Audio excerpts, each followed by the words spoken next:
On January 4th, the Warriors had an 18-point lead against the defending champions in the fourth quarter, and they blew it in 7 minutes. Drops the shoulder and ties this game. In the opportunity to win the game, Steph Curry turned the ball over, which directly led to this. Clock ticks, gotta put one up. Jokic for the win. Oh! One of the reasons for the choke job was that head coach Steve Kerr sat down Jonathan Kuminga in the final 18 minutes of the game. He finished with 16 points, only behind Curry and Klay, who finished the game with 30 and 24 points in 35 minutes. The morning after the game, an article came out reporting that Kuminga had lost faith in Steve Kerr and doesn't believe that he'll allow him to reach the full potential as a player. Later, more reports came out saying that Moses Moody is frustrated with his role and consistency around his playing time. To make matters worse in the month, Chris Paul also got injured. At age 38, he suffered a fractured left hand that would require surgery and 4 to 6 weeks to recover. They didn't get Draymond Green back until January 15th against the Grizzlies, which the Warriors lost even though the Grizzlies didn't have Ja Morant, Desmond Bane, or Marcus Smart playing. Not to mention that Steven Adams and Brandon Clark haven't been playing all year. Draymond ultimately missed 16 games with his suspension and is committed to being a better teammate. He even revealed that Commissioner Adam Silver convinced him not to retire during his suspension. And I'm going to retire. And Adam said, you're making a very rash decision, and I won't let you do that. Retiring because you can't stop yourself from hitting people is funny. On top of the chaos the team is facing, on January 17th, their assistant coach, Dehi, was hospitalized and suffered a heart attack at a team dinner in Utah. The coach unfortunately passed away despite life-saving efforts from the hospital. He died at age 46 and left behind a wife and 2 kids. The NBA postponed 2 games for the Warriors in light of the event. The Warriors that we know of are in serious jeopardy, winning just 5 of 12 games in a month and finishing as the 12th seed. And the mindset in Golden State right now is that everyone except Steph Curry is available for trade for the right price. Since winning the in-season tournament, the Lakers haven't been consistent at all, losing 16 of 26 games. The problems aren't just on the court, they're off the court too. Reports say that there is a growing disconnect between head coach Darvin Ham and the Lakers players. The disconnect is stemming from the confusion around rotations and adjustments in the lineups. Coach Ham has used at least 10 different starting lineups this season, trying to find the best one that works. When the team loses, Coach Ham says it's impossible to build consistency when the full team isn't healthy. We can't find any consistency until we get healthy. It's as simple as that. I mean, we got to get healthy. While Anthony Davis says guys being out isn't an excuse for why they're losing games. Guys being out is not an excuse. There's no excuses for us. And multiple players are in the trade rumors, specifically D'Angelo Russell. The Lakers ended the month winning 7 of 15 games and are the 9th seed in the Western Conference. Time is running out for them to secure a playoff spot or be stuck in the play-in tournament, or even worse, not be in the playoffs at all. Before Ja Morant returned from his suspension, the Grizzlies won 6 games out of 25. Since coming back from the suspension, the Grizzlies have won 6 of 10 games. With Ja with the team, they won the same amount of games in 4 weeks than they had won in 8 weeks. The team is different when he's on the court, but unfortunately, they won't see him on the court until next season because Ja has suffered a labrum tear in his shoulder, which would require season-ending shoulder surgery. Ja would make a post on social media letting fans know he'll be okay. Before the injury, he averaged 25.1 points per game, 5.6 rebounds per game, and 8.1 assists in 9 games. The Grizzlies will likely stay on the bottom of the conference and get a lottery pick and look forward to next season with Ja healthy. NBA head coaches have been in the league news cycle lately, starting out the Raptors head coach Darko. After the Raptors lost a 1-point game against the Lakers, Darko went off on the officiating after the game. Outrageous.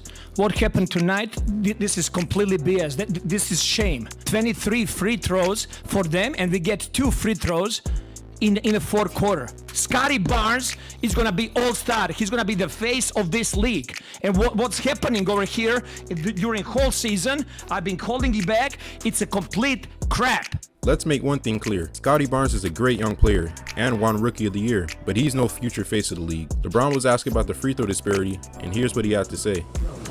I felt like they fouled and we didn't. Mike Brown, the coach of the Kings, brought his laptop to the postgame conference room to highlight the inconsistencies of the officiating. Fox barely puts his hand on Dame's hip. Okay, incidental contact. He didn't push him or anything. He barely puts his hand on there, and they give him 3 free throws. Now, which led him to get mad at the officials and got him ejected. The Kings went on to lose the game to this. 0.2 left. No timeouts left for the Bucks. Here comes Dame. 3 seconds. Dame pulls for the win. Eric Spoelstra and the Miami Heat have agreed on an 8-year, $120 million contract extension, the most committed money in North American coaching history. Spoelstra is currently behind Greg Popovich for being the highest paid coach annually in the NBA. With this extension, he'll be well ahead of Coach Pop. The Milwaukee Bucks have fired head coach Adrian Griffin. At the time of his firing, the Bucks were the second seed in the East with a 30-13 record. Despite the team's record, the front office believed the change was necessary because they thought he lost the locker room. On top of the front office not believing in him, Giannis reportedly lost faith in him, and Damian Lillard had a hard time adjusting to the team's offensive schemes. A couple days later, the Bucks would announce that Doc Rivers would be coaching the team. He signed a contract until the 2027 season worth around $30 million. The Washington Wizards have also changed head coaches. Wes Unseld Jr. has been moved from the head coaching position to a role in the front office. A couple more trades have gone down in January. The Detroit Pistons have traded Marvin Bagley, Isaiah Livers, and 2 second-round picks to the Washington Wizards for Danilo Gallinari and Mike Muscala. The funny thing about this trade is that it happened right before the Pistons had practice in the morning. Bagley and Livers were in the building and got to say goodbye to their teammates before packing up and heading to Washington, D.C. The Indiana Pacers have traded Bruce Brown, Jordan Nwora, and 3 first-round picks to the Toronto Raptors for Pascal Siakam. The New Orleans Pelicans are also in the trade, sending Kira Lewis to the Raptors and a second-round pick to the Pacers. Siakam is averaging 22.2 points per game, 6.3 rebounds per game, and 4.9 assists before leaving Toronto, joining Tyrese Halliburton and the Pacers in quest to improve the roster and compete in the playoffs. The Raptors are changing their identity, with Siakam being the last player that played in the NBA Finals in 2019. Only Chris Boucher remains on the roster from that team, but he did not play in those finals. They're in the process of a soft rebuild with great young talents in RJ Barrett, Emmanuel Quickley, and Scotty Barnes. They also now have 3 first-round picks at their disposal, and the Pelicans were in on this trade to get in position to be below the luxury tax threshold. The Miami Heat have acquired Terry Rozier from the Charlotte Hornets for Kyle Lowry and a protected 2027 first-round pick. The Heat have finally brought a player in to help out the team since losing Max Strus to the Cavaliers in the offseason and Gabe Vincent to the Lakers. The Heat added another scoring guard to go along with Butler, Hero, and Adebayo. While already getting great production from the rookie Jaime Jaquez, Rozier will bring more scoring to the team, averaging 23.2 points per game and 6.6 assists as a Charlotte Hornet this season. The Heat will also save $15.4 million in luxury tax and create $6.4 million in the trade exception. The Hornets, on the other hand, are looking to move Lowry to a different team before the trade deadline on February 8th. In 2006, Kobe Bryant made NBA history by scoring 81 points against the Toronto Raptors, the second highest points scored by a player in a game. 18 years later, on the same exact day, Joel Embiid was on pace to pass his scoring record by scoring 24 points in the first quarter against the San Antonio Spurs. At halftime, he had 34 points and 10 rebounds, and by the end of the third quarter, he had 59 points and 15 rebounds. At the end of the game, he finished with 70 points on 58.5% shooting from the field, the 9th player in NBA history to score over 70 points in a game. Embiid now holds the 76ers record for the most points scored in franchise history in a game. Karl Anthony Towns, the same day, was also on pace to beat Kobe's record, scoring 22 points in the first quarter and ending the half with 44 points. By the end of the game, he'd finished with 62 points, 8 rebounds, on 60% shooting from the field, and shooting 10 of 15 from 3. This is Cat's new career high and the Minnesota Timberwolves franchise record. Despite his historical performance, the Timberwolves still lost the game. A couple days later, Devin Booker would score 62 points along with 5 rebounds and 4 assists against the Indiana Pacers. After the first quarter, he'd have 29 points on 71.4% shooting from the field. This is Booker's second highest scoring game in his career, and unfortunately, it came with a loss. In fact, Booker's 3 highest scoring games in his career all came with losses. And on that same day, Luka Doncic put up 73 points with 10 rebounds and 7 assists. Luka is the 4th player in NBA history to score at least 73 points in a game, and now he's the 10th player ever to score 70 or more in a game. And he also scored against the team that drafted him and traded him for Trae Young, the Atlanta Hawks. The 2024 All-Star starters were announced at the end of the month. In the Eastern Conference, the starters are Giannis Antetokounmpo, Jason Tatum, Joel Embiid, Tyrese Halliburton, and Damian Lillard. It was a shock to many to not see Jalen Brunson being named the starter for the first time. In the Western Conference, the starters are LeBron James, Kevin Durant, Nikola Jokic, Luka Doncic, and Shai Gilgeous-Alexander. And for the first time since 2013, a healthy Steph Curry was not named an All-Star starter.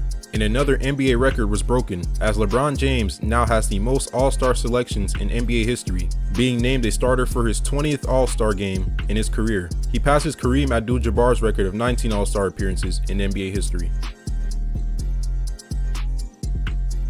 On the first day of the month, Jordan Clarkson became the first Utah Jazz player since Carlos Boozer on February 13, 2008 to record a regular season triple-double, almost 16 years since the last one. Against the Mavericks, Clarkson ended one of the longest running droughts in NBA history. He ended the game with 20 points, 10 rebounds, and 11 assists.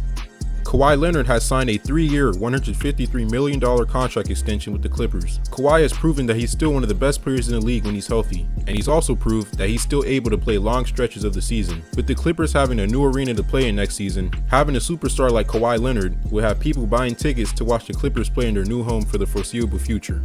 Tristan Thompson of the Cleveland Cavaliers has been suspended without pay for 25 games by the NBA. Thompson has violated the NBA's anti-drug program by testing positive for performance-enhanced drugs. Before being tested, Thompson was averaging 3.8 points per game, 3.9 rebounds per game, and 1.1 assists. Thompson has played for 5 different teams since 2020 and didn't have a roster spot for the 2022-23 season. It's very possible that this could be Thompson's last year in the league.